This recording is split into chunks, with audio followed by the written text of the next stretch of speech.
안녕하세요. 반갑습니다. 위담 한방병원의 최소영입니다. 저는 그 한의학 새로운 옷을 입다라고 하는 타이틀을 가지고 잘 낫지 않고 진단이 안 되는, 그래서 고통받는 분들을 위해서 새로워진 한의학의 이론을 가지고 풀어나가는 그런 시간을 갖도록 하겠습니다.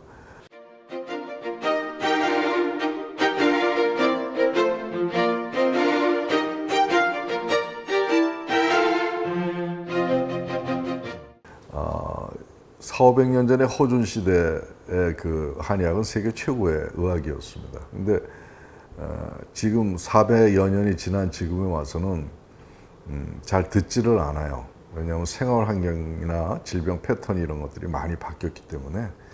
그래서 그 시대에 맞게끔 서양의학의 이제 의과학하고 잘 한의학을 접목을 해서 좀 더 업그레이드된 그런 새로운 한의학의 내용을 가지고 잘 낫지 않는 환자들의 그 이유나 그 치료법들을 연구해낸 내용을 가지고 여러분들한테 솔루션을 제공하는 그런 시간을 갖겠습니다. 오늘은 속쓰림이라고 하는 질환에 대해서 좀 살펴볼 텐데요. 아시다시피 속쓰림 환자는 아마 제일 많을 것 같아요. 위장병 중에서. 그렇죠? 그냥 뭐 기분 나빠도 속쓰리고 뭐 사촌이 땅을 사도 속쓰리다고 하는 건데, 근데 대부분 이제 제산제나 이런 간단한 그런 치료를 통해서 속쓰림은 대부분 다 개선이 되지만 아무리 약을 써도 낫지 않는 그런 형태의 속쓰림 환자들도 꽤 있는 것 같아요. 그래서 그런 환자들은 왜 이렇게 안 낫는가, 치료의 길은 없는가, 이런 것도 우리가 한번 연구해서 새로운 치료의 장을 만들어 볼 필요가 있죠. 대개 이제 속쓰림은 뭐 술도 많이 하시고 또 자극성 있는 음식 드시고 담배도 태시고, 제일 많은 게 스트레스죠. 스트레스에 의해서 속쓰리는 경우가 많이 있습니다. 우리 한국 분들이 특히 속쓰림이 많으셔서 제산제를 뭐 그냥 일상적으로 이렇게 드시는 분들이 굉장히 많은데, 사실 제산제는 단기적으로 써야 되는 그런 약이지 너무 지나치게 오래 쓰게 되다 보면 오히려 부작용이 납니다. 왜냐하면 그 위산이라고 하는 것이 굉장히 위장을 청결하게 하고 악성으로 나가는 것을 막아낼 수 있는 또 하나의 기능을 갖고 있어요. 음식을 분해하는 것 외에 말이죠. 근데 이런 것들을 자꾸 인위적으로 억제를 하다 보니까 위장병이 만성화되고, 또 심지어는 위암 가능성도 만들어낼 수 있다라고 하는 것이 요즘 논문에서 나오기도 하는데, 제산제를 너무 오래 쓰는 거는 좀 이제는 경계해야 될 그런 상황이라고 얘기를 먼저 드릴 수 있습니다. 특히 그 속쓰림 환자 중에서도 악질적인 그런 경우가 있어요. 공복에 속이 쓰려요. 먹지도 않았는데 속이 쓰리는 거예요. 그 다음에 이제 잘 때 속이 쓰려가지고 잠을 못 이뤄요.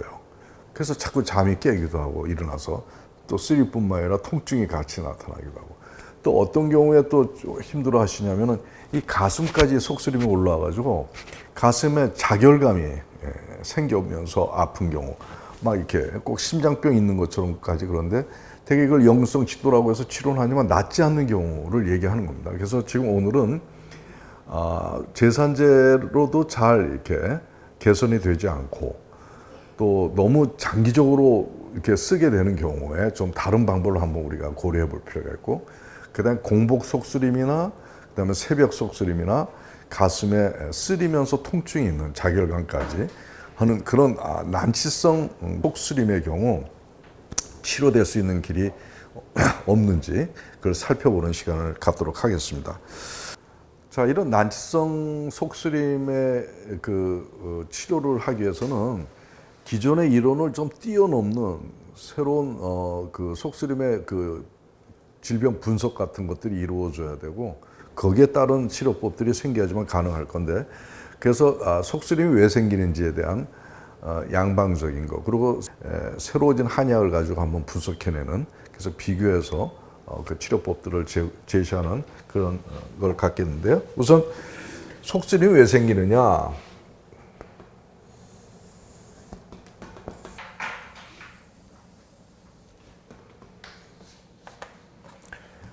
이제 여기가 위장인데요. 위장은 이렇게 좀 두껍습니다. 그림상으로는 많이 두껍지만 한 4에서 8mm 정도의 두께예요.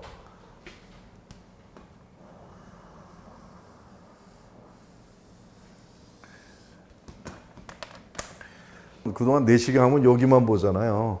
저희는 여기를 치료하는 유일한 병이라고 할 수가 있죠. 점막 이면 조직에는 모든 그 위장 관련, 소화 관련 그런 기관들이 다 여기 존재해요.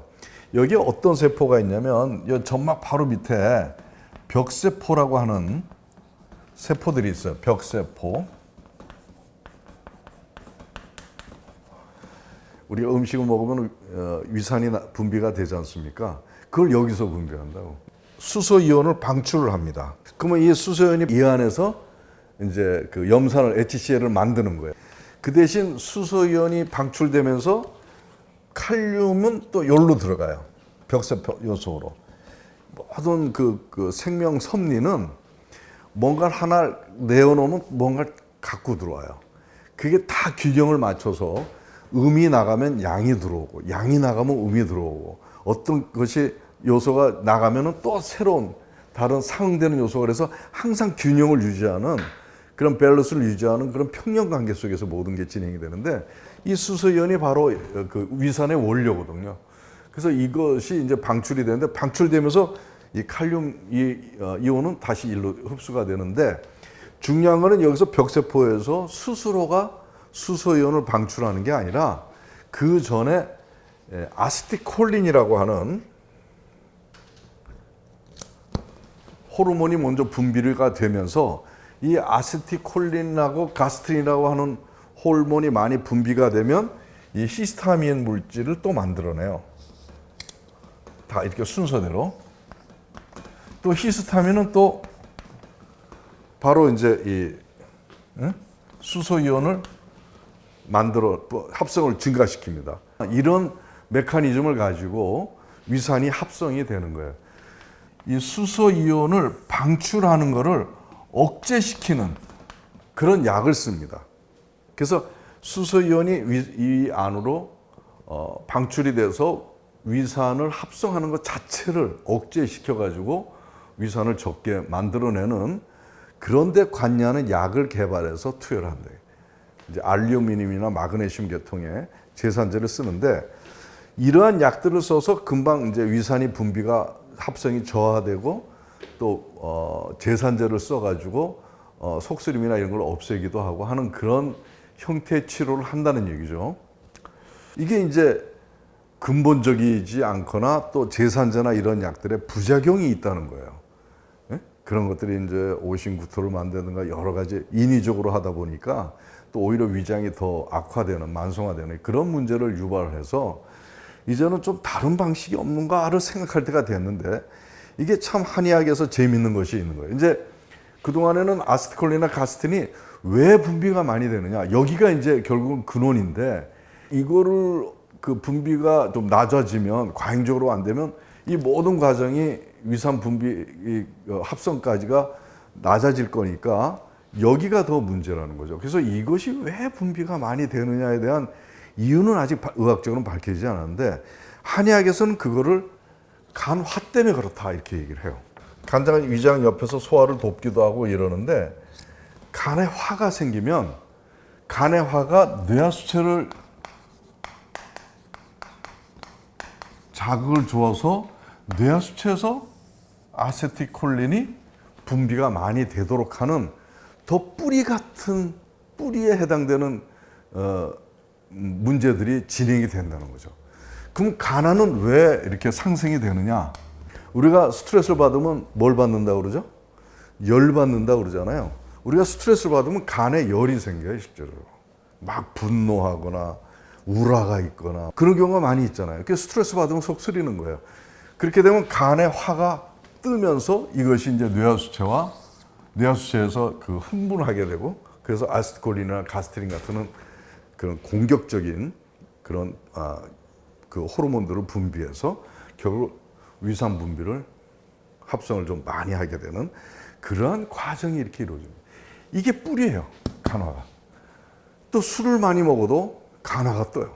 스트레스, 우울화, 분노, 그 다음에 술 이런 것들이 이제 결국 간의 열을 올려서 이런 형태가. 그래서 우리 한의학에서는 여기에 작용하는 약을 쓰지 않고 이거를 쓴다.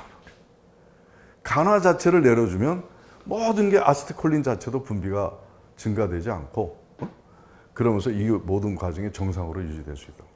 그래서 근원적이에요. 그래서 간화를 내려주는 약을 쓰게 되면은 지금 쓰는 그런 제산제나 PPI 제제 보다는 훨씬 더 근원적인 효과를 볼 수가 있고 부작용도 거의 없다. 그리고 성격도 좋아지는 거예요. 스트레스에 대해서 우라도 풀어주고 그렇기 때문에 여러 가지로 이제 긍정적인 부분들의 치료 효과를 볼 수가 있어요. 그 위산이라고 하는 것은 굉장히 독하지 않습니까? 뱀이 자기 독에 방어할 수 있는 능력이 있듯이 위장 안에는 자체 내에서 그 위산에 대한 독한 것에 대한 방어 능력을 갖고 있어요. 그것이 바로 뭐냐면 뮤신이라고 하는 그런 물질이에요.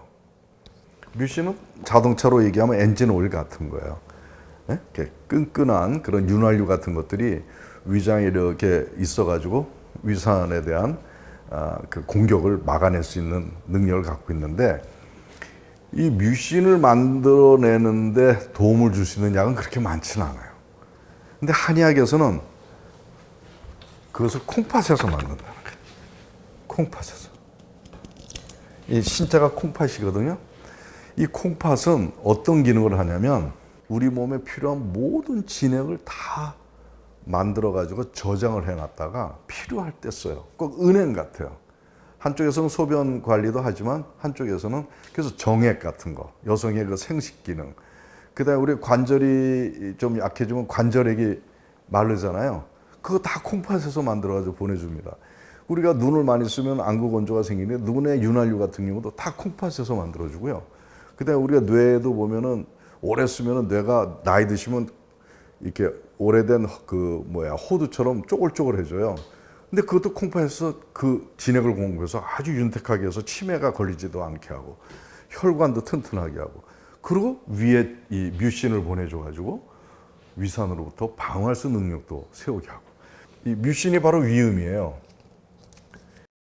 위장의 진액. 음이라는 게 진액이라는 뜻입니다. 한의학에서는. 그 위진액이 콩팥에서부터 공급이 되더라는 얘기죠.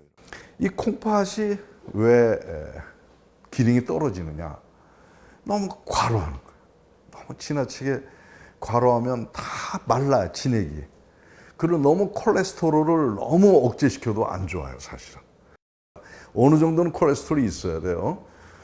그리고 또 너무 진땀을 많이 내고 그런 분들, 그리고 오래도록 지속적으로 우라에 시달리는 사람은 화가 다 진액을 말려버리고 이렇게 되고 또 나이가 들어서 이제 갱년기가 된다든가 호르몬 부족이 되고 이러는 모든 그런 환경에 의해서 콩팥의 진액들이 말라가는 그 기계로 따지면 오래 쓰면 기계가 마르잖아요.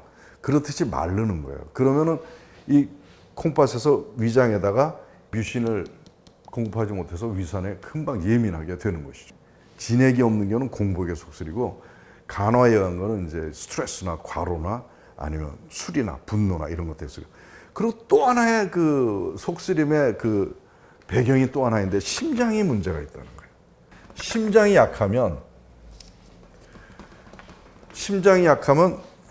심장에서 위장에다 혈액 공급을 못 시킨다는 얘기죠.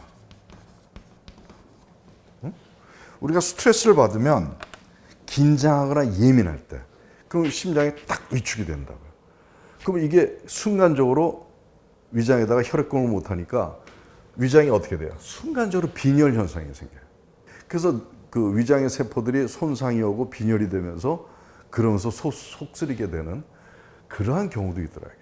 그래서 우리 한의학에서는 이제 속쓰림 제산제나 이런 위산 합성을 억제하는 그런 데 레벨이 아니라 더 뿌리에 해당되는 간에 열을 내려주고 콩팥에서 진액을 많이 만들어내게 하고 심장이 튼튼해서 심장에서 위장에다 혈액 공급을 충분히 해서 위장이 혈액을 잘 받게 하고 그래서 속쓰림이 아예 안 생기도록 하는 시스템으로 만들어내는 거예요. 이렇게 했더니 그렇게 고생하던 속쓰림 환자들이 치료로 얼마인지 가능해지고 또 재발이 잘 안 되고 음식만 조심하고 좀 스트레스 관리만 잘하면 안 되는 그런 효과를 보게 되는 것이죠. 바로 이런 것들이 새로운 한의학이라고 볼 수가 있어요. 이런 것들이.